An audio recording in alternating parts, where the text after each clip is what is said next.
Alam mo, kinikwento ng partner ko yung, alam mo, yung old before na cassette tape. Cassette tape, mga voice tape. Oo. At tapos nangyayari yun, isang beses lang, or isang beses sa 2 buwan or 1 buwan. Nagre-record yung nanay niya, minsan yung nanay niya kumakanta sa recording para parinig sa mga bata. Ganun, no? Oh.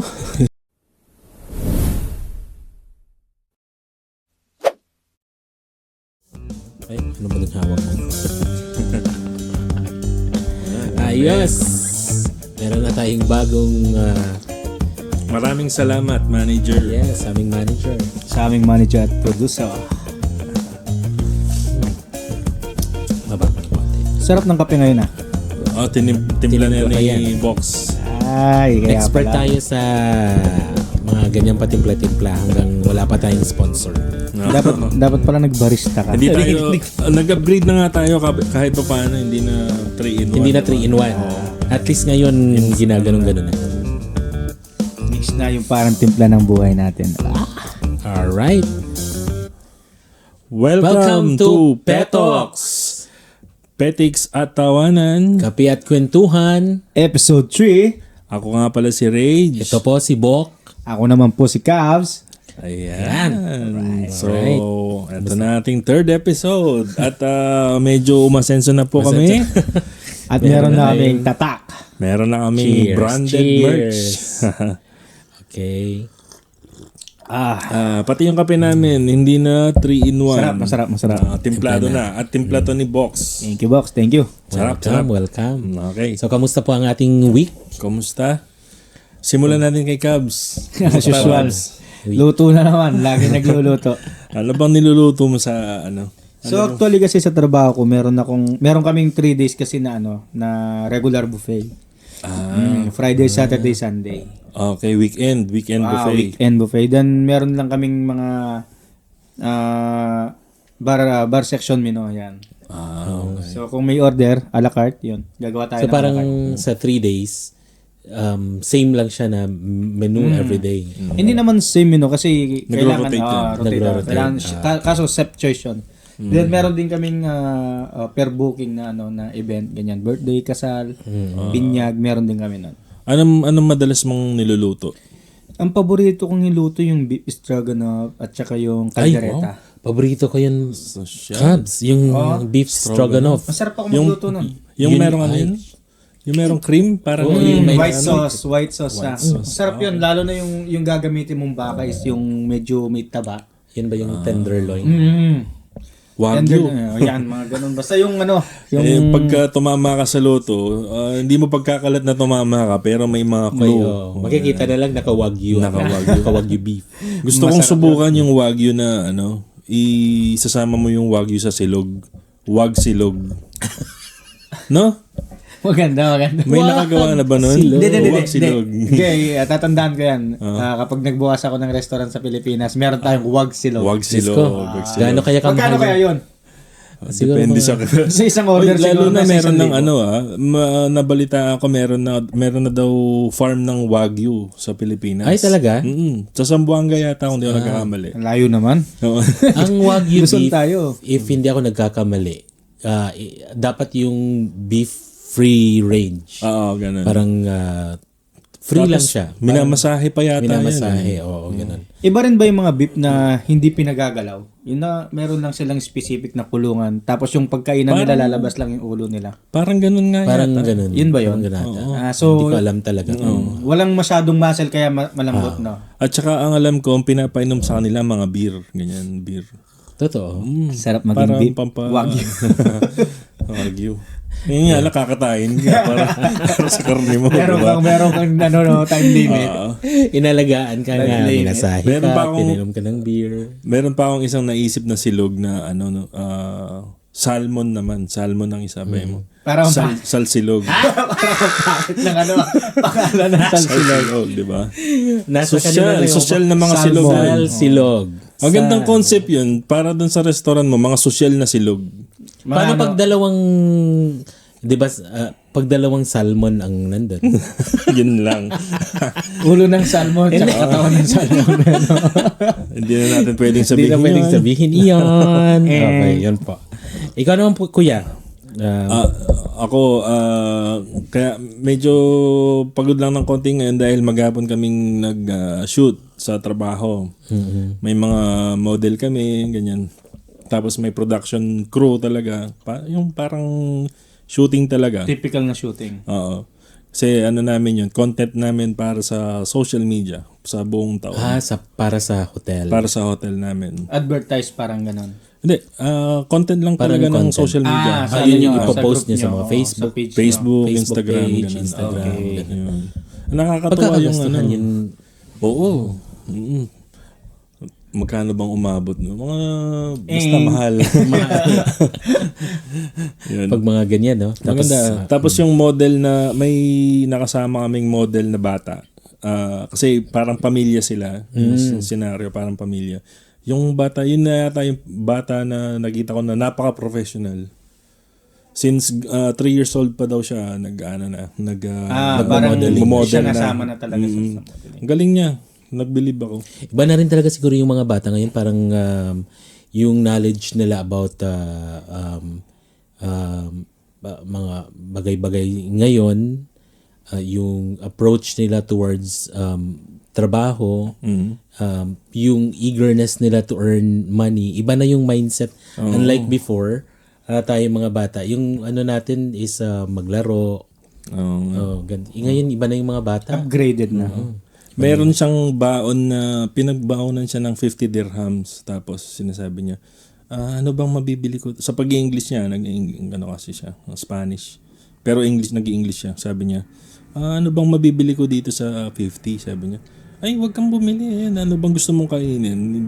Ibibigay namin. Tapos sabi, no. Sabi niya, don't want to trouble you. Parang napaka-considerate na bata. Kumbaga naiintindihan niya. Oo, Professional. Ayaw mo Professional makaabala. talaga. Ang cute nga eh.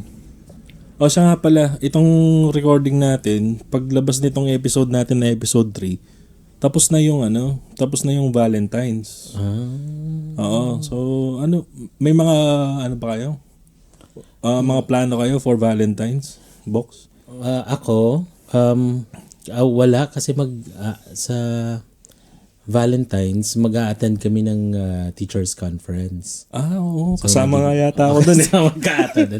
Kasi si Mrs. Mo is one of the recipient ng isang award as a teacher. Wow, nakaka-proud naman. Oo, nakaka-proud. Nakaka-proud talaga na me personally, I'm surrounded with teachers na have brilliant minds and have really collaborated and nakakabigay din sila ng additional pride being a Filipino. Not only being a teacher, pero being a Filipino kasi malaki yung naiambag nila sa industriya ng mga teachers. Nice. Highly demanded ang mga Filipino teachers dito sa UAE. Nice. That's Hands-on kasi sila sa mga bata. Tsaka iba din talaga yung pag-aaruga ng isang Pilipino. Masasabi kong iba. I might be biased pero iba Totoo talaga. naman kasi. Hands-on talaga mga teachers Pilipino natin. So yung date ng Valentine's gagawin natin dun sa conference. Tamang-tama may May ano ba doon? may papiging doon. Uy. Makakamura. Nakataksido daw tayo tapos nakabiging so makakamura tayo. Makakamura tayo ng pang. Ikaw, Cabs, anong plano sa Valentine's? Actually, may plano talaga ako sa Valentine's. 14, di ba? Magpiprepare ako kasi may booking kami na party. Ay, talaga? May booking kami 60 packs na party. Yun, hinintay ko talaga yun kasi hinintay ko ma-close yung deal nila. So, okay na. Sinabi na sa akin kanina. Deal na daw sila. So, yun. Preparation ako na papasok talaga ako. Wala naman so, tayo yung plano mo is para sa trabaho, hindi para sa... kasi nga naman nasa Pilipinas sila. Nasa Pinas siya. Which actually ako this week ang naging busy talaga ako is kasi parating na yung Ramadan. So alam mo naman yung mga locals dito, they want to celebrate Ramadan talaga, especially the iftar. So marami kaming orders of Ramadan setup and all. Ang dami-dami. Sobrang dami. Which I think yun yung magiging topic natin sa episode 4. I am not sure. Pag-uusapan natin yun sa next episode. Pero sa ngayon, kaya natanong ko kung ano yung mga plano niya for Valentine's. Kasi tayo, ang mga partner natin, kasama natin dito. Pero si Cubs, ang kanyang Iyak na ba ako? ang kanyang better half ay nasa Pilipinas. Nasa Pilipinas kasi siya. Ayan. So, ang topic natin for today kasi is all about LDR. Elja. Pero Rage and Cubs, bago natin i-tackle yung napaka-interesting na topic na yan, balita ko sa episode 1 natin, Soaring High. Oo, ang daming nanood. Maraming nag-enjoy. Maraming nanood, maraming nag-enjoy. Actually, hindi bola. Nakita si Rage is the one handling our statistics side. So nakita niya talaga yung statistics, and for a first episode and for a new podcast, it is quite very okay. Not okay. It is very okay. Very okay. Maganda yung reception. Maganda yung feedback para sa mga viewers. So marami tayong mga comments. May mga, ang dami nang nag-comment. So, yung mga, isa-shoutout natin yung mga yan. Yung mga nag-comment sa atin. Mga unang comment. Tama. So, abangan nyo yan by the end of the episode. Babasahin namin yung mga comment ng ating mga viewers, at yung isa-shoutout din natin yung mga naging subscribers natin sa YouTube. Yan. Bilis. Wow, ang saya. We have like, I think 85. 85 na as of recording. As of recording. 85 sa YouTube. And 100 plus sa Facebook. Yes. Alright, let's go! Thank you. Maraming salamat po. Thank you po. So mamaya po isa-shoutout namin yung mga comments ninyo at yung mga bagong subscribers. Thank you. Hintay lang tayo dyan, guys. Okay. Wag mo nang iligaw yung usapan. Tungkol sa LDR. Para maka-hot seat yata ako dito. Ikaw talaga yung hot seat ngayon. Pero okay lang. Kaya natin sagutin yan. Ayun. Tira. Okay. So, nung, di ba, sabi mo, pumunta ka dito around 3 years. 3 years ka na dito, no? Paano yung naging, paano yung naging usapan nyo bago ka umalis? Paano yung arrangement nyo, kumbaga? Actually, hindi ako nagsabi sa kanya. Sorry, no. Hindi pa kayo kasal, Hindi di ba? pa. Hindi pa. Live-in Live-in partner kami. Okay. Pero soon. Soon. I hope so. Ipon lang. Yan nga. Actually, hindi ako nagsabi sa kanya. Sorry, Kat. Bakit I hope so? May chances ba na... Hindi, ibig ko sabihin, sana malapit na. Okay. Sana malapit na. Okay. Yun, hindi ako nagpaalam sa kanya nung kinausap ko yung hindi, kwento ko lang muna yung history ba, paano ako nagkaroon ng idea pupunta ng Dubai. Sige. So, meron akong trabaho noon sa isang company na, at actually malaking company, logistic officer ako noon doon. So, hindi tayo na rin yun ng pagka-probe natin, hindi tayo na regular. So, pag-uwi ko ng bahay nung dineclare na yun na hindi na daw ako continue kasi parang mahina na yata yung sa may commissary kasi siya. Commissary, okay. So ililipat yata yung warehouse na yun sa ibang lugar. Like galing Tarlac to Pangasinan, ilipat yata ng Pangasinan. So pag-uwi ko ng bahay, wala akong ibang ginawa agad kundi binuksan ko yung cellphone ko tsaka ko chinat yung bayaw ko. Yung pinsan ni misis ko, ni partner ko. Okay. Sabi ko, ang chat ko sa kanya agad, Brad, kunin muna ako dyan. Si ano ba yan? Si Uncle Ron? Si Kuya Ron. Si Kuya Ron. Sabi ko, ang chat ko agad sa kanya, sabi ko, Brad, kunin muna ako dyan. Yung parang may pera ako ba na, sige, alika na, parang ganun ba? For context lang, si Ron is kamag-anak din namin sa side ni Mrs. At nandito din siya sa Dubai before. nagsettle na sila. Umuwi na ng Pinas. Tapos, Yun, sabi niya, ang reply niya naman sa akin, parang ang dali naman pumunta dito sa Dubai. Pero mga a few hours, nag-chat ulit siya sa akin, sabi niya, Mike, sabi niya, yung mga pamangkin pala uuwi ng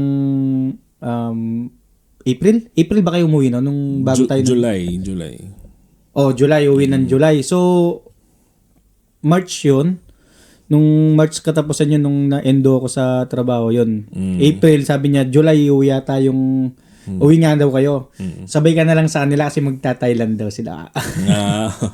So, yun. Binigay yung... So doon kayo nagkakilala. Di ba, napag-usapan natin doon sa first episode. At hindi naging clear nga kung ano yung connection naming dalawa. So, kung iisipin mo, technically, uncle ko si Mike, si Cubs. Actually, si Mrs. ko. Si Mrs. ko yung ano. Sa mother, bali yung Mrs. ko, ang kamag-anak niya, yung partner niya. Ayan. So, yun. Then, nag-decide. At saka, actually, kadarating lang din ng passport ko noon. Sakto na na-endo ko sa ano ko. Yung endo ko, March 31. Nakuha ko yung passport ko, April 3. Yan. Kaya nung sakto yung chat ko, sakto din yung pag-uwi nyo. Kaya sabi ko nga para sa akin talaga yung Dubai. Kasi tsaka wala talaga akong pamasahe noon. Di ba, nagpunta ako sa Angeles noon, dala ko lang 20 mil, pamasahe ko pa Thailand. Wala pa ako pamasahe papuntang Thailand to Dubai. Kaya kasabi ko doon sa first episode na bumaba ako ng Dubai, wala akong kapera-pera kasi sakto lang talaga yung pera ko noon. So yun, nabigla nga siya na nung kausap ko, hindi niya alam na kausap ko yung pinsan niya. Siguro mga... So kailan niya nalaman nung papunta ka na? Hindi, nung papunta na ako ng Angeles. Siguro isang buwan na nung nung sinettle ko na tapos nagkaroon tayo ng GC noon, di ba?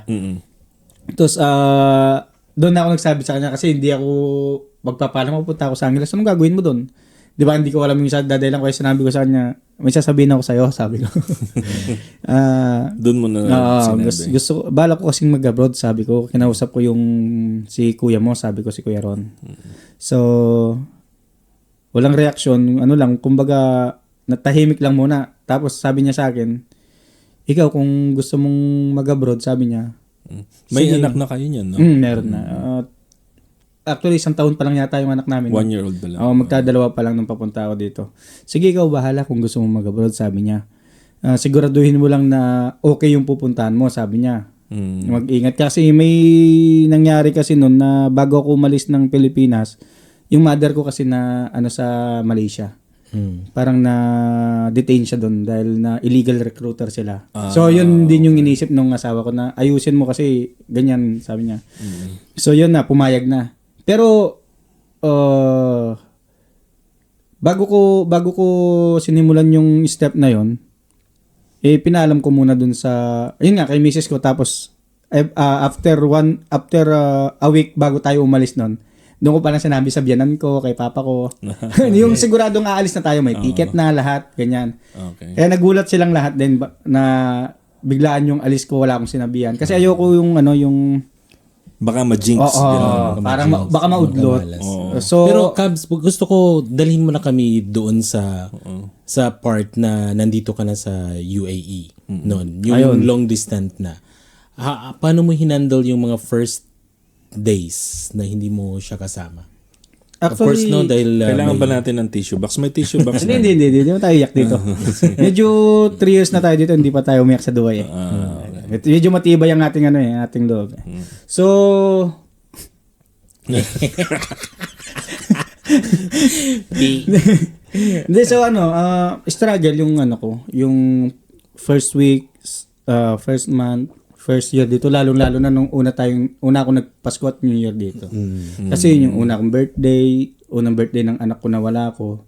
Mahirap kasi hindi ako sanay na hindi sila kasama. Tapos ako lang mag-isa dito sa Dubai. Lalo na nung naghiwalay na kami ng bahay ni Kuya Ron. Dati nung pagdating mo kasama mo siya. Kasama kami. Pero mahirap pa rin kasi talagang parang ang bigat sa loob na lalo na nung naghahanap pa lang ako ng trabaho dito sa Dubai. Sobrang hirap. Hindi ka makapagpadala ng pera, ganyan. Weekly ba kayong nagvi-video chat kayo ni anong pangalan kasi? Tracy. Sino si Janet? Si Ate Janet, si Aling Janet yun yung nagtitinda ng anak. Akala ko yung pinakilala kaming Janet. Pinakilala ka sa amin, Janet. Pinakilala ka sa amin, Janet, nung Saan ba? Nung nag-camping. Hindi pa ako nag-camping. Ay, hindi pa ba? Iba yata yan. Iba. Sorry. Iba yan. Kidding aside, Rage, no, at saka Cubs. Yun ang mga things, mga lines or situations na minsan, hindi na kikita ng mga family natin, friends natin, or kung sino man ang nakakakilala sa atin. Like sa situation ni Cubs, no? Pumunta siya dito, wala siyang assurance na makahanap ng work. At the same time, nandun yung longingness sa partner niya. Imagine nyo lang, mga viewers, kung paano hinahandle ng isang OFW yung lungkot na wala yung partner niya, lungkot na wala yung anak niya. At the same time, yung pressure ng paghahanap ng trabaho, nilagay sa isang sitwasyon. Di ba, no? Ang hirap, yung ganun. Okay, Cubs. Tapos, Iiyak na yan. Iiyak na yan. Medyo matibay na tayo sa Dubai. Ayun nga, so mahirap yung unang taon ko talaga dito, adjustment lahat na ginawa ko. Yung tanong mo kanina na ilang beses kami nagbi-video call nun. That time kasi may trabaho siya. okay. Hindi rin nagtatagpo yung schedule niya. Oras. Papasok ako, tulog sila. Uwi ako, tulog sila, papasok ako, gising sila. Ako naman yung wala. Tulog ako, sila yung gising, ganyan. Yung time difference kasi ng Dubai sa Pilipinas is 4 hours. So, ahead ang Pilipinas ng 4 hours. Tapos that time, yung sa trabaho ko nun, yung nga nabanggit ko ng first episode sa isang brand na apparel, warehouse, bawal ang cellphone. Oo, dusehan yun, di ba? 12 hours ba? Or 9 hours lang naman 9 yung hours, 9 pero hours. ang biyahe kasi ang malayo. Umabot ng 1 oras, 1 kalating oras, 2 oras, ganyan. Depende sa traffic. Yun ang mga bagay-bagay na hindi nalalaman din ng mga kaibigan natin, family natin. Dito sa UAE, kami po talaga, like ako personally, ang gumigising ako ng alas 6 ng umaga, dapat nakaalis na ako sa bahay ng 6:30 ng umaga. Nakakarating ako sa bahay galing sa trabaho 8:30 ng gabi. So yung buong araw po talaga namin nagagamit namin sa Saya talaga. trabaho lang. Okay po. Tapos, Bawal pa yung cellphone. Talagang hindi ko sila ma-chat. Even Sunday na day off niya nun, wala talagang oras para makapag... Pareho ba kayo ng day off? Hindi, yun nga yung isa sa pinaka... kasi weekdays. Sunday siya ako, Thursday yata yung day off ko nun. No? So, yung day off mo, may pasok siya. So, hindi kayo makapag-schedule talaga na. Tatawag ako ng umaga kapag day off ko. Lalo na pag panggabi kasi ako, sakto 3 o'clock ng madaling araw nasa bahay na ako. So, yun yung oras na gising na sila. Kaso pagdating ko sa bahay, nakabihis na siya, paalis na siya ng bahay. So, talagang hindi nagtutugma yung ano namin. Hanggang sa, ayun nga, lumipat nga ako ng trabaho. Pero teka lang, Cubs, dun sa sitwasyon na yun, gaano kadalas ang away? Madalas. No, lalo ng first year, yung unang taon ko dito. Madalas talaga kasi hindi kami sanay ng LDR. Yung, alam mo yung, ito siguro makaka-relate siguro yung mga LDR dito. Yung kapag nagsalita ka or nag-chat ka ng isang sentence, 2 sentence, ganyan, 2 pangungusap. Iba yung interpretation. Interpret niya sa chat niya. Kala niya galit ka sa chat. May mga ganung mga Hindi senaryo. nila hindi nila makuha yung tono ng boses mo. Iba pa rin pa talaga pag nasabi mo ng halimbawa, chinat mo, biro sa'yo. Pero ang parang basa sarcastic niya, para sa kanya pagkabasa, ganyan. Depende kasi yan sa pag-interpret ng isang tao. Sa chat kasi, baka sa naman text. all caps, baka naman all caps yung chat mo. Hindi ako nag-all caps. So, Hindi, kasi sa text, sa walang text, emotion. Walang emotion. Kung hindi ka gagamit ng ng mga tandang emoji, pananong. Kaya nga, hindi. Tandang pananong po. Kaya na-invento yung mga emojis actually because of that. Dahil scientifically or as per statistics, wala kasing emotion sa chat. So, depende sa nagbabasa kung paano niya i-interpret yung message mo. Kung gusto niyang i-interpret yun na galit ka, yun ang pag-interpret niya. Alam mo yung emoji na may luha na tawa? No. Minsan nakakabisit na rin yan. Kapag i-replyan ka ng gano'n, minsan nakakabisit, di mo alam kung iniinsulto ka sa... Minsan, baka naman nagre-reply ka, ganun lang. Okay, fine. Yung mga yan, pero yung parang... Pero palalo yung tandang pananong ano yan, mga exclamation point. Major in Filipino. So, Bok, yun. So, madalas ang away. Madalas talaga. Ano yung usual na pinag-aawayan nyo? Aside doon sa text na nami-misinterpret or emotion na nami-misinterpret, ano yung madalas? Like, may mga selos ba? May mga Sino ba madalas na nagseselos? Ikaw, siya, ganun ba? Sa amin hindi namin naging problema yung yung lalo na siya. Hindi niya naging problema sa akin yung selos. Never siya nagselos sa akin dito. Kahit nung pumunta ako dito sa sa May Dubai. Janet, no? Na Hindi niya pinagsiselosan si Janet. Hindi yan. Janet? Anong planeta ba yun? So yun nga, struggle talaga yung isang taon namin. Hanggang sa nakuha namin yung timpla ba? Yung timpla ng alam mo, dati, weekly may away. Parang yung timpla ni Box ng Box. kape. Sarap, no? Oo, yung timpla ni Box yan. Kung dati, nung unang taon ko dito, halos weekly nag-aaway kami. Or everyday pwede kami nag-aaway. Ngayon naman, medyo humaba yung pasensya namin sa isa't isa. Siguro na sanay kami na sanay na kami, nakuha na namin timpla kung paano kami kapag hindi ako nakapag-reply, alam niya busy ako. Pag hindi siya nakapag-reply sa akin, alam ko busy siya. Parang hindi na namin iniintindi yung pag hindi nag-reply. O, ako iniisip ko busy siya. Baka may ginagawa, ganyan, naka-charge.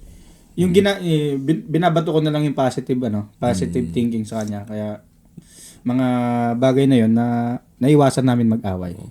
Nung bang 1 year, yung first year na nag-LDR kayo, dumating ba sa point na gusto mo na lang bumalik na sa Pinas? Actually, At paano mo na-overcome, kung na-feel mo man yung ganun, paano mo na-overcome yun?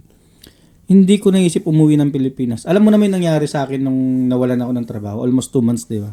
Pero never kong inisip na umuwi ng Pilipinas. Kasi ang iniisip ko talaga, pag umuwi ako, baka hindi na ako makakabalik talaga kahit kailan dito sa Dubai. Mahirap talaga, as in mahirap makapunta dito. Kasi nakalabas ka na nga ng bansa eh. Tapos andito ka na, ang daming opportunity dito, tapos uuwi ka lang. Ang daming gustong pumunta dito sa Dubai, tapos uuwi ka lang. Tama. Di ba? Tama. Yun actually yung utol ko, sinabihan niya ako noon na umuwi ka na lang, sabi niya, bibigyan kita ng pamasahe. Sabi ko, tol, hindi, sabi ko. Dito ako nakakita ng mga opportunity na pwede kong pasukan, sabi ko. Sa Pinas, uuwi ako dyan, anong gagawin ko sa Pinas? So yun yung naging way mo para ma-overcome yung issue niyo dun sa LDR, no? Yung mas nanaig yung opportunity na nakikita mo for a better future para din sa inyong dalawa. Para din sa anak. Siguro malaking factor din yung anak mo, no? Na dito lang ako kasi I know one day may mas malaki na para sa akin, may ibibigay ko sa yung magandang future para sa anak ko, ano? Malay mo makachamba tayo talaga ng trabaho na okay, yung mapoprovide na yung mga needs talaga nila, yung hindi ka na magkukulang, hindi na maghahanap ng iba pa, yung mga ganong bagay yung nasa isip. Which sana yung hindi lang needs, pati yung wants nila yung maibigay mo din. Over pa. Which is very true yan, Cubs at Rage. Ako talaga, I believe na everything happens for a reason. That's actually my first saying always. Kasi nung pumunta ko dito nung 2010, siguro 7 months din gusto ko nang umuwi. Pero yun din yung same yung sinabi ni Cubs na Nanaig din yung alam ko kasi ako naniwala ako na everything happens for a reason. Nilagay ako dito, sabi mo nga ang hirap pumunta dito, maraming gustong pumunta dito, pero nilagay ako dito. Nabigyan ako ng chance makarating dito. Just patience lang. Patience lang, Cubs. Ibibigyan at the right time. Kailangan lang talagang maging pasensyoso. Maging mapasensyoso ka sa lahat Pero ng patience in the sense na hindi ka uupo lang diyan at maghihintay. Oo. Hindi naman to yung hindi naman to yung kagaya sa Pilipinas na kahit humilata ka diyan wala kang babayaran. Actually dito sa Dubai, kada kilos mo babayad ka talaga. Nawalan ka ng trabaho, unang-una diyan magbabayad ka ng visa mo. Yes. Pangalawa diyan yung bahay mo, pagkain mo. Ngayon kapag hindi ka kumilos, saan mo kukunin yung tatlong pangunahing pangangailangan mo dito sa Dubai, 'di ba? Kaya ang payo ko lang doon sa mga gustong mag-abroad, diyan pa lang sa Pilipinas, practicein niyo na yung pagiging mahabang pasensya, yung pagiging matiisin. Kasi pagdating niyo sa Dubai, wala kayong ibang kakampi dito kundi sarili niyo or sa ibang bansa. Kasi mabigat talaga ang buhay sa ibang bansa. Ito si Rage at saka si Box, kasama nila yung family nila dito. Pero si Rage meron din siyang habang hindi pa tayo nag-i-start ng recording recording recording. We were talking about the topic for today, paano kami magbabatuhan ng mga ano. May nakwento ka rin na parang there was a time na Kasi last month, hindi last month, nung December, February na pala. Nung December, nagbakasyon kasi kami. So, umuwi kami ng Pilipinas. But yung bakasyon ko na, yung leave ko na napayagan sa trabaho is nasa 3 weeks lang. Sila 1 month silang magbabakasyon kasi sa school 1 month ang bakasyon. So may 1 week na gap. Sayang naman yung ticket kung 3 weeks lang, di ba? Yung kasi yung natin as much as possible kung uuwi ka, sulitin mo na. Ma-maximize mo na yun. I-maximize mo na yung bakasyon mo, yung leave mo, di ba? Para masulit mo talaga yung binayad mo na ticket sa aeroplano. So ako 3 weeks lang. So nakapag-spend naman kami ng Christmas dun sa Pilipinas. But then before New Year 27, nung December 27, kinailangan ko nang bumalik dahil papasok na ako kinabukasan. 28. So naiwan sila misis? Naiwan sila sa Pinas. Oh my God. So yun yung time na for the whole history namin as Partner. mag-girlfriend, mag-boyfriend, girlfriend at mag-asawa. Yun yung first time na hindi kami magkasama ng New Year. Kailangan mo ba ng tissue? Para batang uli ikaw may kailangan ng tissue. Parang ako yung dito. Di ba pinag-usapan natin, ikaw yung Ikaw yung hot seat Ewan ko. Share din. So, yun yung nagkaroon ako ng konting patikim ba ng LDR. Ang maganda nga lang sa panahon ng ngayon may yung video call. Lalo na nauso yan nung pandemic, 'di ba? Yung Zoom, mga ganyan. Tapos meron pa dito yung ginagamit natin dito sa UAE, yung Botim. Aimo. Botim Aimo. Never kong dinownload yung app na yan. Yung Botim. Nung umuwi ako bumalik ako dito sa Dubai na ako na mag-isa, doon ko lang dinownload yung Botim na yan. Tapos yung doon ko na-experience yung nag-video call ka sa asawa mo. Oo. Tapos yung matutulog ka, hawak-hawak mo yung cellphone na ganyan, nakatingin ka. Ang hirap na magkaibang oras, no? I-advance sila ng oras. Advance sila ng 4 hours. Mahirap yun. Tapos tatawag sila ng alas 8 sa Pinas, dito alas 4, tatawag sila ng ganong oras. May lakad kami saan ba sinabi mo pa? Hindi naman ako kasama. Ininggit mo lang ako. Ganun ang nila. Tapos New Year, nanonood ka lang ng fireworks sa kanila. May party dito nun sa bahay yung ibang mga kamag-anak pumunta dito pero at iba pa rin Oo. Iba pa rin yung kasi nasanay ka na every occasion, especially New Year. Oo. Yun talaga kasama sila pero yun. Ganun pala yung feeling. So ano yung feeling na yun? Mabigat. Ray? Oo, mabigat. Pinahapyawan. Nakatanga lang ako. Gumagano lang ako sa Tapos wala pa si Gail. Silang dalawang Wala si Gail Gail, at si Sweet Pinahapyawan ka pa lang no? Pinahapyawan ng Pero mabigat talaga. Mabigat. Ako 1 week lang yun 1 week lang yun. What more? Ikaw ilang 3 years na. Buti nga nakauwi ako last year April. Nakapagbakasyon. Nakapagbakasyon ka. First time ko nakapagbakasyon doon. 2 years yun before ako nakapagbakasyon. Iniwan ko yung anak ko ang liit. Pagkadating ba sa airport, pagkakita nyo sa isa, tumatakbo kayo, yung tatakbo tapos yaya ka, parang yung mga napapanood sa movie. Okay sana yun kung sinundo ako kaso secret kasi ang pag-uwi ko.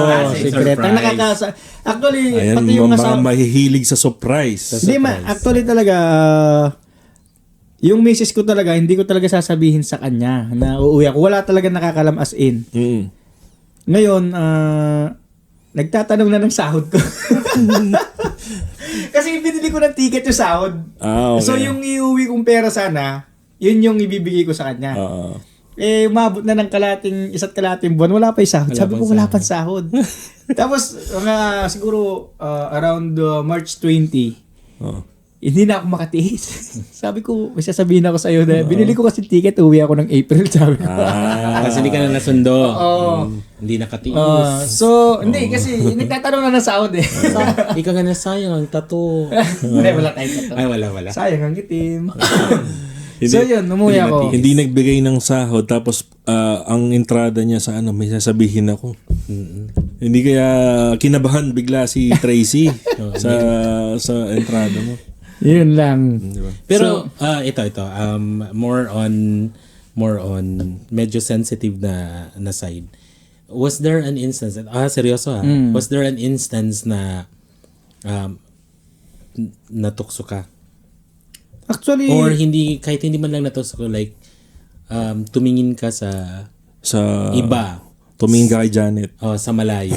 actually, alam naman niya yan eh. Trabaho, bahay lang talaga ako. As in, hindi ako nag-ano. Hindi sinasagot ng ano. Hindi, meron hindi. ba? Ito.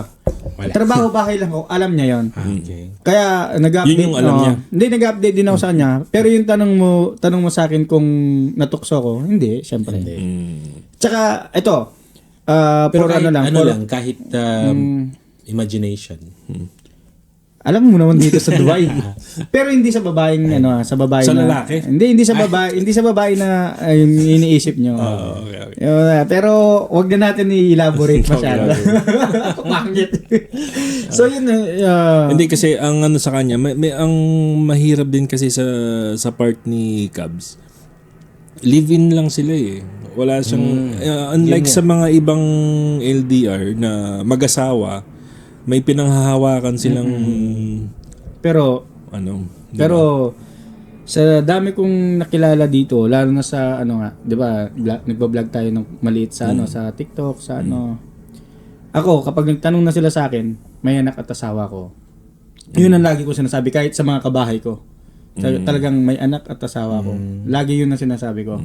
Para alam nila, aware sila. Pero ito na lang, let's ibahin natin yung tanong. Meron bang nagparamdam sa'yo? Actually, sinasabi ko nga sa misis ko yan eh. Sabi ko, may mga... May multo dito, nagparamdam sa akin. May matutulog ako, ginano ako sa tenga. Di, sinasabi ko sa kanya. Sabi ko, sabi ko, meron, di, kumakanta kasi ako sa event noon. Na ganito, sabi ko, merong babae na ganito sa... Janet, si Janet. ba yun? Janet or si Prinsesa. Yung Janet Yung sinasabi ko sa kanya. Nakikwento ko sa kanya. Lalo na nung nag-event ako, ganyan. Yun. Sinabi ko na may ganyan, may ganito. Sabi ko, merong babae na ganito. Yan, alam niya, sinasabi ko sa kanya, nagiging open ako sa kanya. Ano namang reaction niya? Sabi niya, baka mambabae ka na dyan, ha? Sabi. Yung typical na sagot. Sabi ko, relax, easy. Sabi ko, siyempre, yung anak ko yung inisip ko. Yan importante, no? Importante talaga yung... Maganda, ino-open na niya. Tsaka maganda rin ino-open. Kasi hindi naman, it's not a secret. Meron ngang sa amin lang to mga Filipino yung Dubai natatag sa amin as Sin City. New York ang Sin City sa Amerika. Sa Middle East is Dubai kasi as per statistics at mga sabi-sabi dito talaga maraming nagkakamali. Hindi at saka maraming mga binatang may asawa. Babalikan ko lang yung sinabi ni Rage kanina na sabi niya iba yung sitwasyon namin na dahil hindi kayo kasal. live-in partner kami. Yung iba, itong pinakamabigat. Yung iba kasi kasal sila, umalis sa Pilipinas, pero pagdating sa Dubai, wala pang isang taon, naghihiwalay sila. Yun yung pinakamabigat. Nagiging binata pagdating dito. Yun yung pinakamabigat. Sabi ko nga sa kanya, wag mo intindihin muna yung papel, sabi ko. Kasi meron kasi kami talagang goal. Which is yung matapos muna yung bahay namin. Inuna namin yung bahay namin. Kumbaga naging practical lang kami. May anak naman kami eh. Kumbaga yung anak na namin, yun yung kontrata namin. Ako naman, meron din akong experience. Actually, pareha kami ni Rage ng experience. Nung mga 23, umuwi din ako sa Pilipinas to graduate. Dahil nga, sa previous vlog, di ba sabi ko sa inyo, I'm a product of ETIAP. So, hindi ko na-experience mag-graduate ng Nakatoga. So, ginastusan ko talaga just to experience magmarcha ng Nakatoga. At meron din akong award na tinanggap. Hindi ko na lang sasabihin kung So, umuwi ako, hindi ko kasama yung partner ko. I was in the Philippines for 10 days. Yun nga, ang bumuhay din sa amin, butim. Yung nakakamera ako, tulog na ako. Hanggang mahirap. I don't know, no. May kakaiba pa rin, no, sa science na katabi natin yung mga partners natin. Kumpara sa yung nagvi-video call lang, video chat, iba pa rin yung presence ng tao sa tabi natin. Yung At saka yung presence nila. Yung may masasandalan ka anytime. May mapagkikwentuhan ka ng... Yung gusto mo mag-emote kasi dito, tapos alas 4 pa lang na madaling araw sa nila. Dito. Ano ba? Anong oras ba ngayon dito? Tsaka iba yung iba yung dating nung sa screen, nasa screen ng cellphone kaysa sa Yung katabi mo. katabi mo siya at face to face kayo nag-uusap. Alam mo yung tipo na nag-i-emote ka sa kanya, yung bibigay mo sa kanya lahat ng problema na ikikwento mo lahat ng problema mo sa kanya tapos biglang maghahangin yung camera. Bigla nakaganyan lang siya. Nakikinig ka ba? Hindi gumagalaw.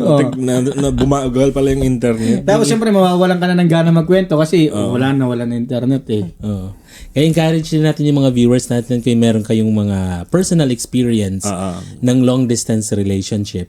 Madami yan, sigurado. Madami for sure. Madami talaga dito sa UAE. Kasi siguro Rage, no? Parang UAE ata somehow ang like mabilis na puntahan.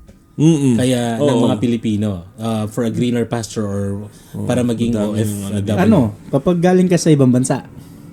Pero kung galing ka sa Pilipinas, Diyos ko po, alam nyo naman yung sa atin. Alam nyo naman yung isang linya doon. Pinakamabigat yon. Pero nung time kasi namin ni Rage, hindi siya ganun kahirap. Hindi kasi may pinuntahan kayo dito.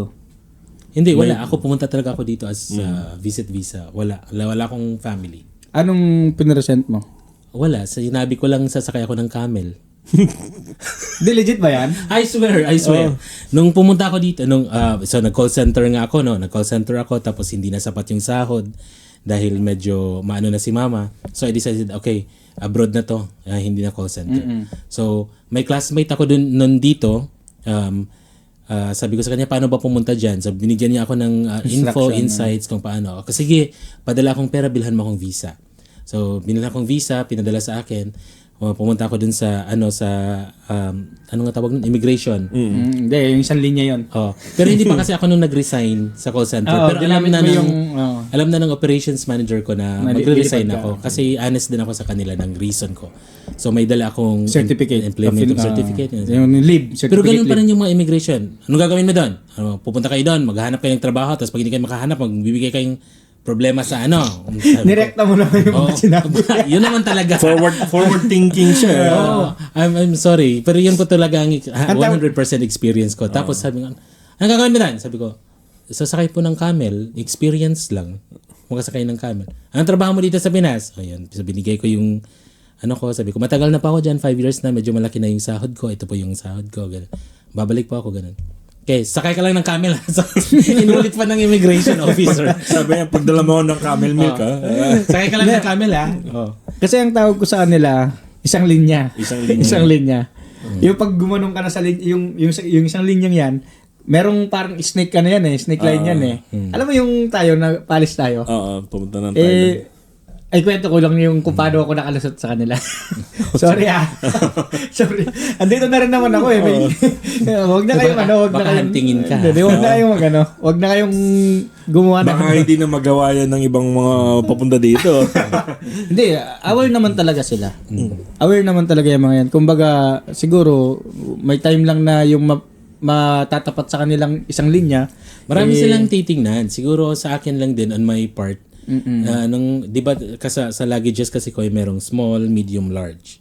Ang dala ko lang kasi medium kasi wala akong masyadong maraming dala. Ako dala ko bag. So parang nung sinabi ko sasakay ng camel, yung kasi ang visit visa nun is 3 months. 2 months pala. 2 months nung mga time na yun eh. So parang okay, reasonable, naka medium size lang siya na ganun. Yun pang camel riding lang. Yung iba kasing pumupunta dito, kaya nadadali sila ng isang linya. May dalang daming dala. Parang isang buong cabinet ng dala nila. Kaya ang dala ko nun, 'di ba, bag lang. Oo. Isang bag backpack lang. Backpack lang. Tapos may toothbrush lang, may ganyan.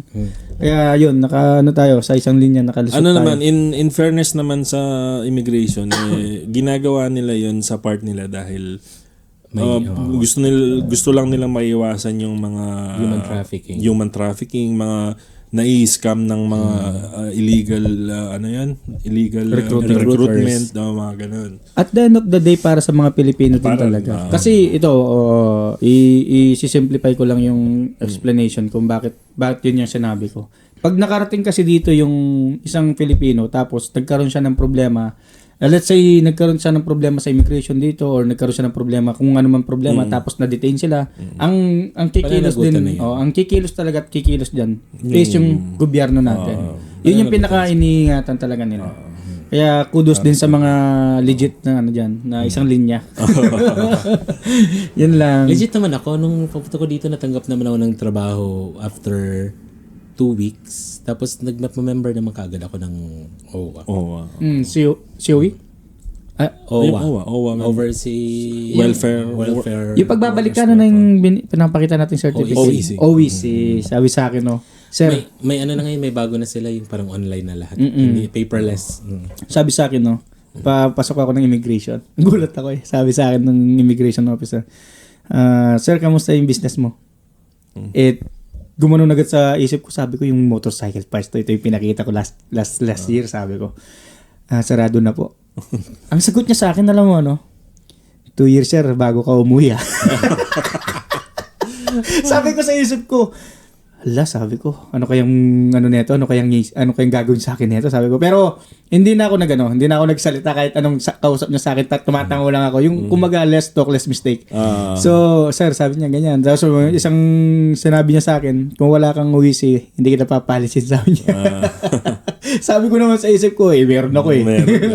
Ayan, tinatakan na yung passport ko. Buti naman. Okay.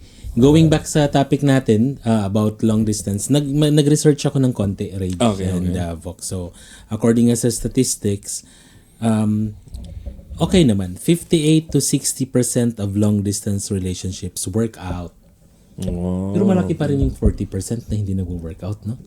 Kumbaga sa 100 Pilipino, 40 na partner ang naghihiwalay. Ito, Cubs. Nung mako-consider mo naman na yung relationship nyo na LDR is somehow kasama dun sa success. We're good. Diba? We're 100%. Successful. 101% good kami. Anong maipapayo mo sa mga nakikinig ngayon na nanonood na? Ayun, unang-una sa lahat kasi talaga, unahin yung pamilya. Yun yung pinaka number 1 dito kapag nag-abroad ka. Kasi kaya ka nasa abroad para sa pamilya mo.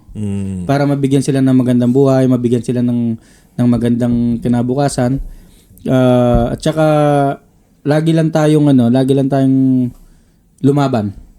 Hindi lumaban sa hindi lumaban sa partner Lumaban sa tukso. Ganun yun. Basta ingatan nyo lang yung communication. Kasi yun yung number 1 yung magiging sandata na kakapitan nyo habang tumatagal, at saka lagi kayong updated dapat sa isa't isa. True. Madali na ngayon dahil din sa technology. Imaginein mo nun nung time nung mga tatay at nanay natin na mga nag-abroad nung 90s, 80s. Ito yung partner ko, yung nanay niya OFW sa Hong Kong. Tapos yun, so yung nanay niya nasa Hong Kong, yung tatay niya nasa Pilipinas. Alam mo, kinikwento ng partner ko yung old before na cassette tape, mga voice tape. Oo. At nangyayari yun, isang beses lang or isang beses sa 2 buwan or 1 buwan. Nagre-record yung nanay niya, minsan yung nanay niya kumakanta sa recording para iparinig sa mga bata. Ganun, no? Hindi, ito pa yung pinaka kung iisipin mo, nagsulat ka. Kasi uso din yung, ang tawag doon yung mga sa... Telegram? telegrama. Oo. Galing sa mga ibang bansa, di ba? Napapadala sa Pinas. Isipin mo na lang ako yung asawa ko, nandito ako sa Dubai. Susulat ako sa asawa ko. B, kamusta ka na? May lagnat ako ngayon. Isang buwan bago dumating. May lagnat ka pa ba? Magaling na bago dumating. Magaling ka naman. Wala na yung lagnat mo. Yung Cubs, given yung ganong difference, imaginein mo yung sarili mo sa scenario Sa noon. sitwasyon noon. Na ganun yung form of communication. Tingin nyo, magiging ganyan din ka-successful yung LDR nyo. Oo, totoo. Compared sa ngayon na meron kayong video call, kahit na hindi kayo nagkakatugma sa schedule minsan, may time pa rin kayo, may chance pa rin kayo mag-usap. Madali lang, 'di ba? Kung compared dun sa time na wala pang cellphone, wala pang internet.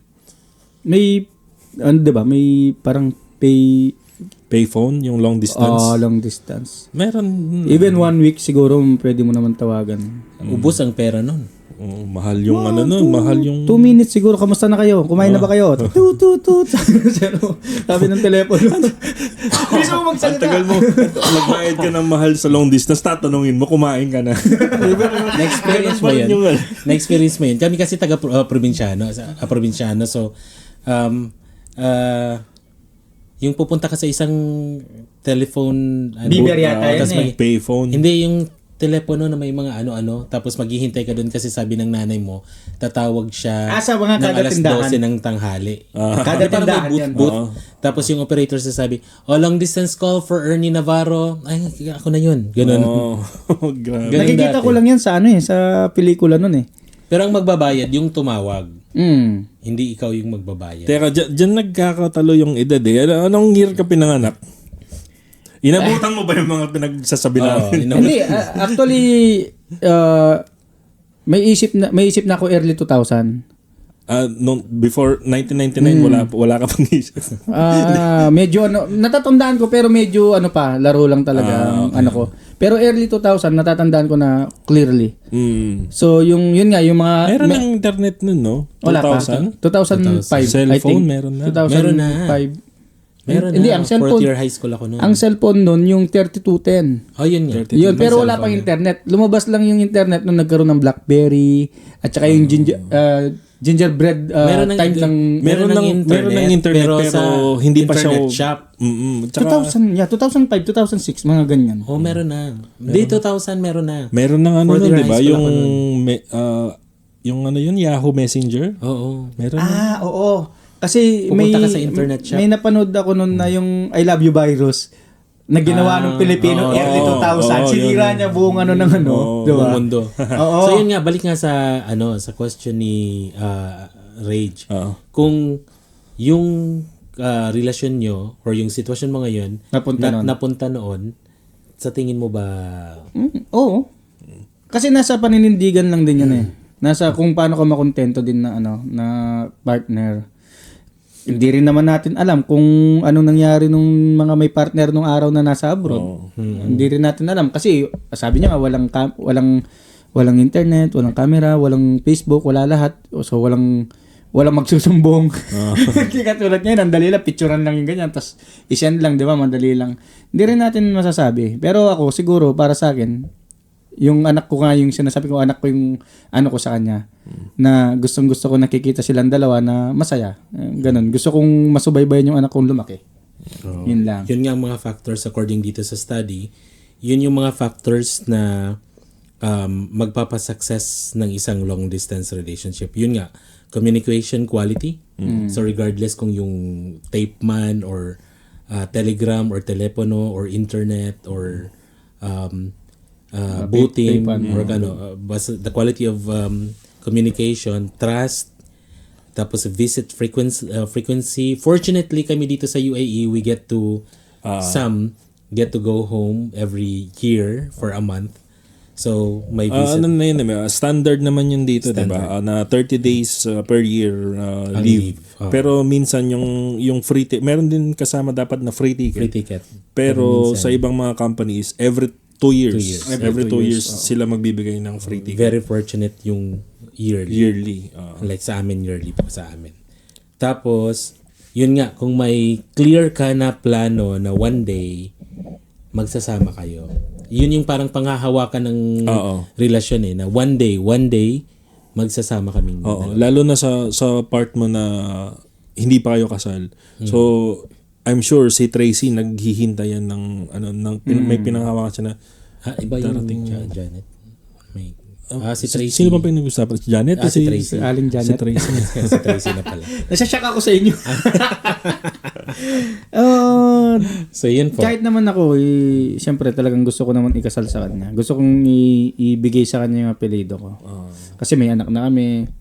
Actually, gagamitin mo ng apelido pag binigay mo na yung apelido. Yung middle name ko. Okay. Actually, marami namang mga sikat na mga celebrities na were able to surpass long distance like si Nick Jonas and Priyanka Chopra. Oh. Yung distance nila is USA and India. Si David and Victoria Beckham, yung sa Spice Girls. Oo. Dahil nga si David is Laging laging bumabiyahe. bumabiyahe dahil football player. Sa politics naman, si Prince Harry and Meghan Markle, tapos si Barack Obama at si Michelle Obama. And mga OFW couples around the world. Yo, Diba? sa ano naman kasi sa pagiging LDR nga, kailangan lang talaga yung tiwala sa isa't isa. Kasi kapag ginalis mo yung tiwala, masisira. Ganito na lang. Yung communication talaga, no? Na ganun talaga siya ka-importante kasi tingnan mo, nung time na wala pang hindi pa ganun kaganda yung technology. As in, importante talaga yung communication, gumagawa ng paraan yung tao para makakommunicate siya kahit na gaano pa katagal yan, kahit 1 month pa bago dumating yung sulat, yung voice tape. Gagawin nila para makapag-communicate. Imagine mo, Rach, yung mga relasyon or partnership or relationship na sa dating panahon na nag-a-abroad yung isa. Tapos ganun yung way of communication. Pero nag-survive pa rin yung relationship na kung gaano sila kalakas, no? Oo. Siguro, ako to be perfectly honest, I don't want to be siguro hypocrite. Dun sa question kanina ni Rage kung relasyon ko mailalagay sa panahon na yon, given the mindset na meron ako ngayon na ang daling nga ng communication, ang daling makausap yung loved one mo, kung all of a sudden with this mindset ilalagay ako dun sa panahon na snail mail lang, recorded cassette tape lang, siguro I would say 25% lang ang chance na maso-survive ko ang relationship. No. Yung knowing the fact na siguro somehow may pagka-needy ako that I need to have my partner. Yun yung love language mo, kumbaga. Actually, syempre, iba-iba naman tayo ng ano. Iba-iba. Ako naman kasi talaga, kaya nasabi ko yung ganong side ko kasi may anak kasi kami. Kasi syempre, sino bang panghahawakan kong ano? Kaya nga ako nag-abroad para sa anak ko. Kaya gusto ko maging successful man ako kasama silang dalawa. Tsaka hindi naman nawawala sa ano ko na malay mo, isang taon medyo malakas-lakas na ang ating podcast. Totoo. Makuha ko sila dito. Kasama yan sa mga plano mo in the future. Actually, yung misis ko talagang sinasabihan ko na sa kanya, siguro 2 years o 1 year pa lang ako dito, sinasabihan ko na sa napunta. Kaso hindi niya nga maiwanan yung bata kasi walang mag-aalaga. I-share ko lang din yun sa amin. Nung pumunta kami dito, kaming dalawa ni Mrs. kagad, sabay kami pumunta. Naiwan mo na yung daughter namin, si Gail. So, I remember 4 years old pa lang siya nung pumunta kami dito. Tapos, naiwan siya sa sister ko. So, medyo may guilt. Isa sa mga mabigat na bagay na nagawa ko sa buhay ko. Kasi umalis kami the morning, yung flight namin madaling araw. Umalis kami, natutulog siya katabi namin. Katabi namin siya laging matulog. Yung umalis kami na hindi na siya ginising kasi baka umiyak. So, umalis kami. Then, lagi ko naiisip yun. Since that day, up to now, lagi ko naiisip. Ano yung tumakbo sa utak ng anak ko nung time na paggising niya. Wala na kami. Then, yun. For 1 year. 1 year yun. So, ginawa talaga namin yung lahat para makuha siya. After 1 year, yung swerte nga kami I mean, maraming tumulong sa amin dito. Yung sister-in-law ko nandito din. So, ginawan talaga namin ng paraan para after 1 year, makuha namin siya. Pero Rage, how did you deal with it nung nandito na kayo? And then, yung first na face-to-face, it would be messenger or ano. Oo. Nung una, yun, gusto, tsaka, Did she ask? medyo ano din, yung umiiyak din siya, ganyan, tapos dumating nung after a few months siguro na nasanay na siya, yung mag-hello lang siya, tapos maglalaro na siya, alis na siya, ganyan. Nangyayari din ba sa yun?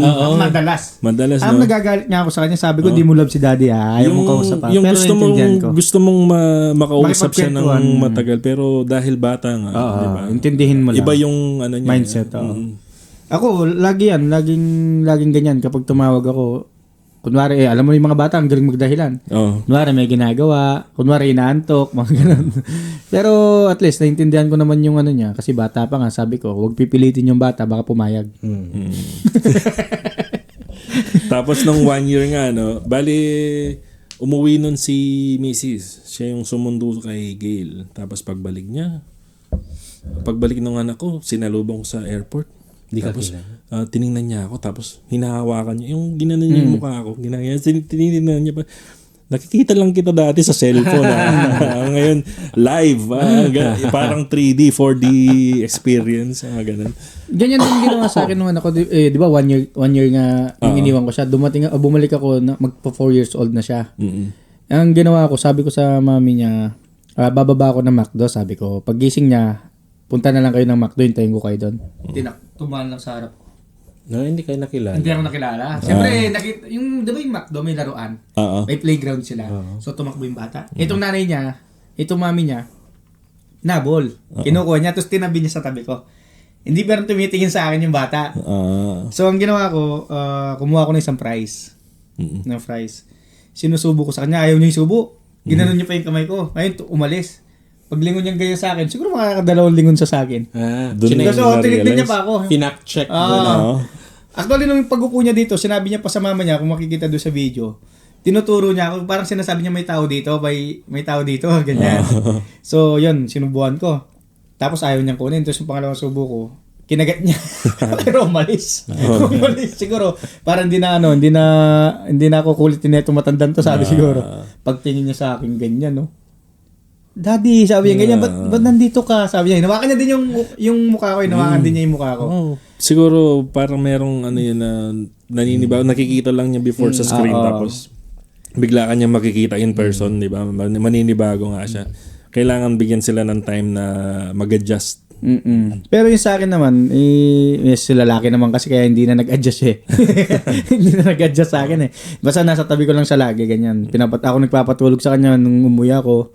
Ayun, tuwan-tuwa nga ako pag nagtumawag ako.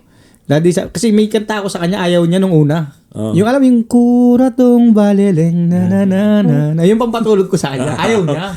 Tapos nung umalis, boleleng naman kasi. Hindi, iba yun eh. Iba yung ano. Bumalik ako dito. Siguro mga past 8 months. Ayun. Daddy, sabi niya, yung kinakanta mo sa... siya na ang kumakanta ngayon.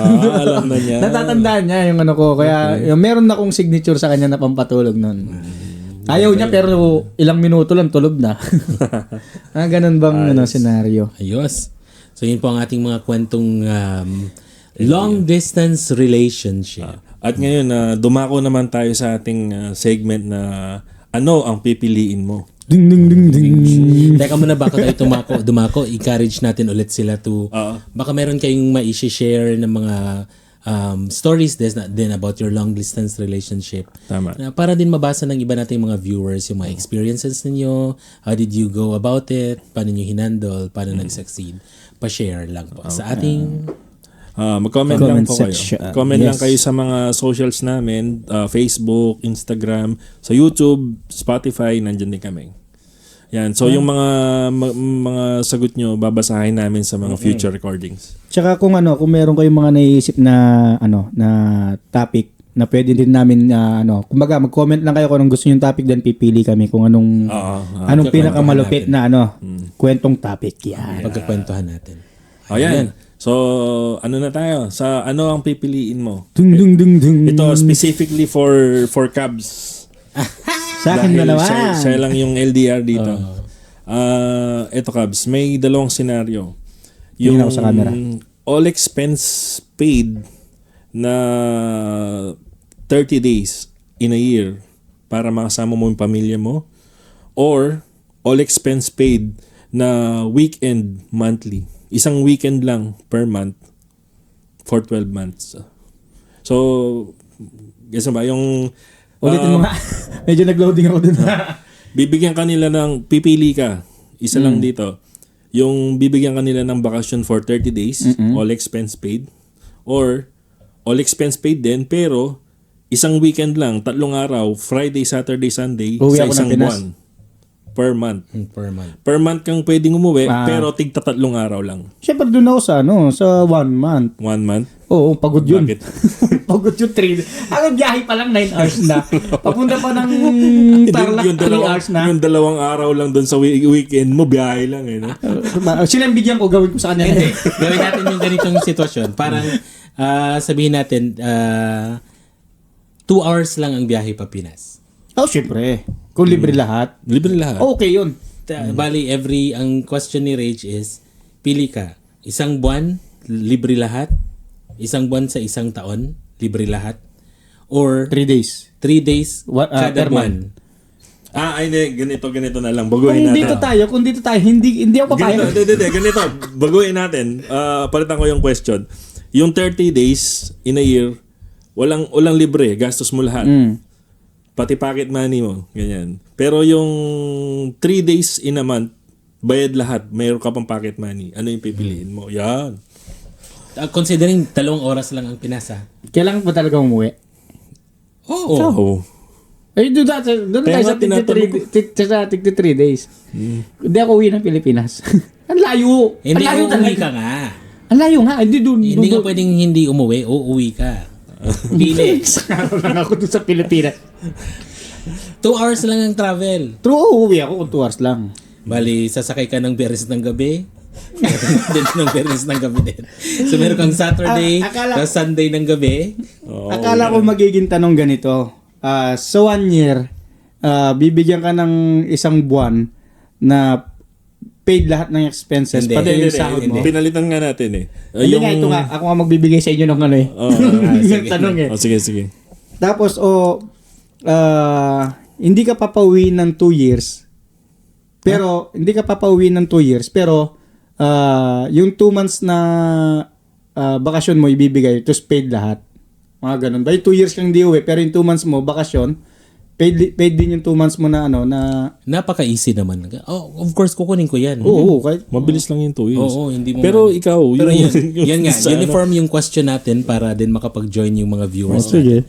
So, 30 days in 1 year, Libre pauwian lahat. ka. Hindi libre lahat. Hindi libre lahat. Gastos mo lahat.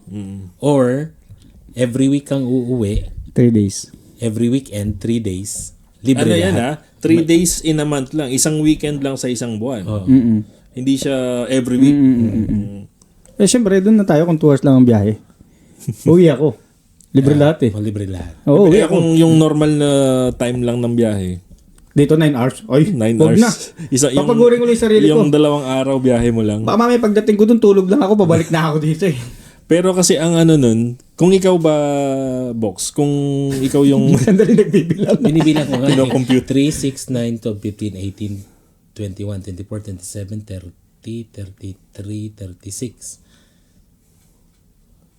36 days. Sumobra ka lang ng 6 days. Pero yung biyahe mo 2 hours, 4 hours. So times Mahirap, 12 parang mahirap. ganun. Kung ikaw yung nasa LDR na sitwasyon, binigyan ka ng ganang option, anong siguro ako dun ako sa Rage sa isang buwan kahit hindi libre. Kasi what matters to me is yung time that I will spend with my family, no? Kung pupunta lang ako dun ng 2-3 days in a month, ang question doon, enough ba yung 3 days in a month to cover those 27 days na hindi mo kasama yung pamilya mo? Ganito na lang, kung hindi counted yung pagbabiyahe mo, yung 3 days na yun, buong 3 days bakasyon mo yun, hindi kasama yung biyahe. So, sabihin na natin total of 5 Total 3 days. days talaga. Yung 2 araw is yun yung biyahe mo. Yung 3 days, yun yung i-spend mo na kasama sila. Kung Ako sa hindi pa 1 year ako, sa 1 year. 1 year pa rin. 1 year ako. Kasi ginawa ko na yun eh. Ako gumastos eh. Kaya huwag na ako lalayo. Doon lang. Parang lahat naman tayo, ganun yung sitwasyon natin, di ba? So, ako rin siguro ganun. Ang inaano ko lang kasi kaya naisip ko yung ganun na tanong is, yung kung monthly ka umuwi, yung Kung nakikita worth it. mo yung Kung worth it ba? nakikita mo yung transition, lalo na tayo, may sa anak, may mga anak anak natin, tayo, oo. di ba? Nakikita mo yung transition, yung paglaki niya gradually. Unlike yung yearly, tapos 30 days, di ba? Ang bilis daming lumaki ng bata. nagbabago. Ang bilis lumaki ng bata. Oo. Yung anak ko nag-iba yung itsura dahil sa yung paglaki niya, katawan, itsura niya nagbago talaga. Kahit sabihin mong nakikita mo yan araw-araw sa video call, pagka nakita mo in person, iba eh. Iba Laki. yung Hindi ko na daming mabuhat yung anak ko nun. pagbabago. So, ang choice mo is yung 3 days every month. Hindi rin. Yung 1 month pa rin. Sa 1 month. 1 month pa rin. Pwede naman pag-ipunan eh. Oo. 1 month tayo Tsaka guys. gano'n naman yung, kumbaga, gano'n naman talaga yung reality na nararanasan natin, di ba? So, kayo guys, kayo mga nanonood, nakikinig, ano yung pipiliin nyo? Join naman po kayo sa aming anong pipiliin mo question of the day. Anong pipiliin mo? Baka next time kung meron na kaming maipon-ipon or mga sponsors, kapag okay na yung aming license, baka makapili na kami ng magandang sagot at magbibigay tayo ng konting Oo. Meron kami mga Petox merchandise. Magbibigay kami ng mga pakulo. May mga niluluto kami pakulo. Oo nga. Di ba? May mga merchandise na tayo. Oo. Petox. Ayan. Ganyan. What's up mga kapetox? So ngayon, ano na tayo? More than 1 hour na rin tayo. So, I think... Sarap lang ng kwentuhan, ano? Hindi mo mapapansin yung oras, di Hindi mo ba? mapapansin yung oras. Bilis para ka lang para ka lang ganun. Tapos na isang oras. Pero bago natin tapusin yung episode na to, Yun siguro... nga. Oo. Yung ating promise kanina. Yung mga isa-shoutout natin mula doon sa first episode. Ibibigay ko ba sa ito? Ano tayo, siguro share tayo. Sino yung... Sige. Siguro, since ikaw yung nag-isa, ikaw na yung mauna. Meron ako dyang Ikaw yung nag-isa ngayong episode na to. Ano, kukuha ko ng 2 o isang sa shoutout, ganun? Siguro lahat ng mga yan, pili ka. Okay. Yun, shoutout po. Siyempre, ito na, hindi na ako lalayo. Yun, sa pinsan ko, Ate Lisa. Ate Lisa Cortez, naka-base siya ngayon sa California, Okay. USA. Wow, may mga listeners na. Ano siya? Yes. Pinakinggan niya talaga na buo yung Oh. tinapos niya, sabi niya, minsan tinapos ko sabi niya ate. Okay. Sabi niya. Thank you ate sa Salamat po. nag-comment siya na, good job Cass and the group. You've come a long way. Proud of you. USA yung English, no? Dito yan. Sasabihin niya kung dito sa UE yan, ano ba yung pag-Indian? Come a long way, my friend. Mga ganun yung comment. So, Joke lang po baka may mga nanonood dyan na magalit sa atin. ayan, si Jasner Yorong. Ito naman best friend ko. Naka-base naman to. Maganda yung bansa pinuntahan niya ito. Saan? Sa Pilipinas, syempre. Number 1 yan. Yan, sabi niya, yung doon sa first episode natin, babalikan niya daw to pag meron na ako restaurant. O magpapalibre ka lang. Nag-comment nga ako sa kanya. Sabi ko sa kanya, magpalibre tayo doon sa dinuguan niya, di ba? Yung special dinuguan mo. Special. Dinuguang tuyo. Ako naman, i-shoutout ko po yung aking best friend. Actually, yun, same din. Kinumpleto niya talaga yung episode. Nag-private message siya sa akin ng mga suggestions, harsh comments. Kasi kailangan din naman talaga namin yun. Shoutout kay Jerome Garcia nasa Canada siya. St. John's sa Canada. Ano yung syrup na hiningi mo sa Canada? Maple syrup. Maple syrup. Newfoundland sa Canada. So sabi niya, just watch your first episode and I'm hooked. As an OFW in the UAE for 18 years, I can totally relate to the struggles. But let's be real. The UAE is an incredible place to live. Sabi niya, I'm missing our spontaneous trips. and foodie adventures already. Pa-shoutout sa next episode. Yes, Yes. shoutout po, Sir Jerome. Sir Jerome Garcia and Sherwin Ronquillo. Kunin mo kami dyan sa Canada. Oo, Baka naman. baka magiging 5 tayo dito. Oo. And also, one of my teachers then, aspirant Asterio Hernandez II, shout out, could also be Pep Talks, a short, vigorous, and emotional speech designed to boost morale, increase confidence, and enhance determination to succeed. All the best po. Looking forward the next episodes po. Maraming Shoutout po salamat. sa inyo. Shoutout po Asterio Hernandez. Rage, may nakalimutan pala ako, sorry. Hindi ko kasi nakita yung pangalan niya doon. Yung dati kong manager, isa din yun na sabi niya, meron siyang binanggit sa akin na... Meron dito. Hindi. May binanggit kasi sa akin that time nung sinend ko sa kanya yung link. Sabi niya, in-stop ko pa yung podcast ni Sabi niya, meron siyang pinapanood na podcast in-stop niya para lang... Sinong mga Pinoy din? Hindi, ibang lahi yata yung Sandali lang, check ko lang, no. Chris Fade? O lang, sige, mo muna. Sige. Basahin ko tong comment mula kay Ino Maog. Nakasama ko to sa call center before sa Sutherland. Sa Pilipinas. So, ang niya, sinagot niya is yung kung ifa-follow mo ba yung dream job mo or kahit na mababa yung sahod or pangit na trabaho in exchange for higher pay. Okay. So, ang sabi niya, relative yung topic sa kung nasan ka na ba sa buhay at ano ba yung gusto mong makuha, ano ba goal mo. E.g., kung ang goal mo is to set up your kid in the best way possible in life, whatever that entails, then magtitiis ka. Kasi you're serving a bigger purpose than yourself. Easier said than done, of course. Kaya agree ako na dapat mong paganahin yung resiliency mo in those situations. Pag sinabi kasi nating pangarap na trabaho, very few are lucky enough to discover what that is, and even fewer making a decent living out of it.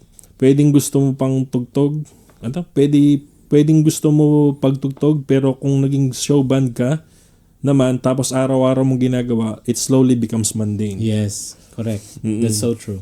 May trade-off talaga. So kung part ka ng population na kumikita sa passion or gusto nila, I salute you. Di lahat kayang maging ikaw. Pero kung hindi ka naman part nun, dapat alam mo kung ano yung gusto mong makuha, saan mo gustong makapunta. If at least it at least eases the pain of doing something you don't want since it's serving a purpose. Ang ganda ng naging niya sagot niya. Ba't mo nga naman ipipilit ang isang bagay na hindi mo nang gustong gawin? Oo nga. So most people succeed because they love what they do. Yes. Number one. At kung napunta ka nga doon sa trabaho mo na hindi mo gusto pero kumikita ka, isipin mo na lang yung purpose mo, bakit mo ginagawa yan, di ba? Tapos meron din isa dito si Sir Jason Arquiliano. Wow. Yung Hello, sir. nagbigay sa atin ng longganisa. Shoutout, sir, again. Sarap nun, sir. Cebulong ganisa. Sibulong ganisa. Umuwi din ng Pinaste. So, it really depends on the situation, but for me, I'd rather work in a job that I actually enjoy, even if the pay isn't super high. Being happy at work matters a lot because it affects your mental and physical health. Yes. But if you're stuck in a job you hate for now, it's okay, as long as you have a plan. Try to save and invest wisely so you can eventually leave that job earlier and focus on your passion. That way you can work toward financial freedom while still keeping your happiness in mind. So for me, I'll go with B, my dream job, but I'm just right. Yeah. Yun yung parang Para kami ng sagot sinagad. mo. Last Tapos si Rock Salunga. Kaano mo si The Rock. Dwayne Johnson, Rock Salunga. The Sand. Kapetox. Yun lang. Kapetox, Shoutout, Kapetox. Si Rock, kabatch ko ng high school. Nice, shoutout po. Ayan. Singit ko na rin tong sa akin actually. Hindi sila napag-comment. Pero ito yung mga closest friends ko nung college. Meron siyang shoutout kay Arnold Castro, Darren Gale Mahilo, Hector Borbon, and Cybel Mandresa. Sabi ni Arnold, sabi nila sa group chat namin, love it. The humor is so you. Kasi sa friendship namin ako talaga yung clown. Yes. Nice so far. Ang pilot episode, introducing yourself is the best bet. They were suggesting Papanich siguro earns Life in Dubai, something na how did you do it, yun sa ano mo sa request.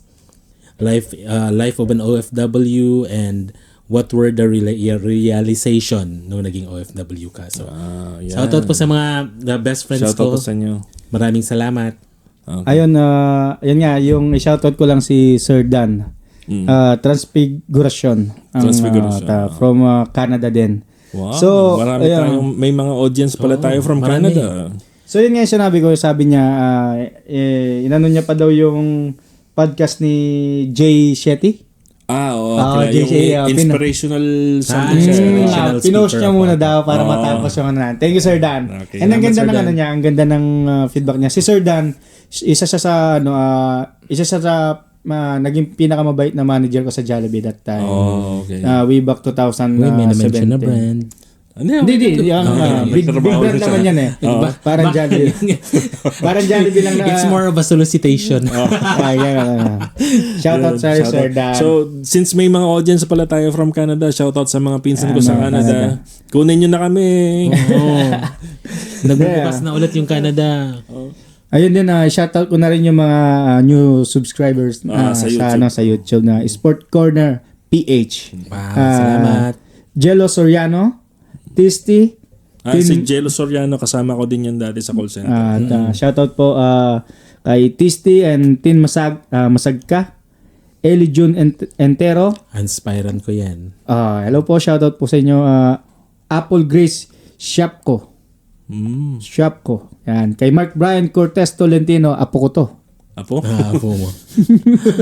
Apo ko to. Yan. Kay Karen Balinado. At kay KP Bunyel, Maisel Cooking. Yan. Siguro ang ano nito, ang content nito, Mga nagluluto. cooking, Siguro. Kala mo apelido yan. Kay Gion Christian at Sheila. Ayan. Shoutout po sa inyo. Shoutout po Thank you sa inyo. pag-subscribe. Salamat. So, salamat. So, yun. So again, follow nyo po kami sa mga socials namin, Instagram, TikTok, Facebook, and subscribe sa YouTube and Spotify. Yun po. Yan. Yan, click the bell button and subscribe to our Click channel. here. Click here. Saan? Kakakanta ba tayo? Click Saan ba? here. Click. Saan ba? Dito? Oo. Yan. So, yun. Isang makabuluhang... Click here. Eto.